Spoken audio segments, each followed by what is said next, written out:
Update news. उमेदवारी न मिळाल्याने नाराज असलेले भाजपचे खासदार उन्मेष पाटील हे महाविकास आघाडीच्या वाटेवर असल्याची चर्चा आहे। नाराज असल्यामुळे उन्मेष पाटील हे जळगाव जिल्ह्यातील भाजपच्या जिल्हा बैठकीला होते गैरहजर।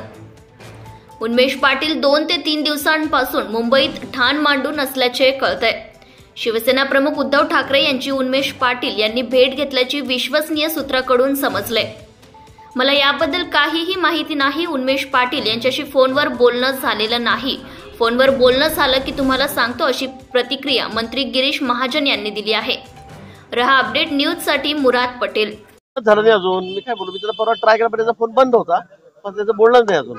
मी निश्चित त्यांच्याशी बोलेल फोनवर। भाऊ, राऊतांनी औरंगजेब म्हटलंय मोदींना। रिचेबल आहे उन्मेष पाटील, काय सांगणार भाऊ? उन्मेष पाटील हे खासदार नॉट रिचेबल आहे। नाही, मला या बाबतीवर काही माहिती नाही। मी परवा प्रयत्न केला होता पण त्याचा फोन बंद होता। निश्चित मी कुठे काय अजून त्यांच्याशी बोलेल। भाऊ, राऊतांनी मोदींना Aurangzeb. Subscribe now and press the bell icon. Never miss an update.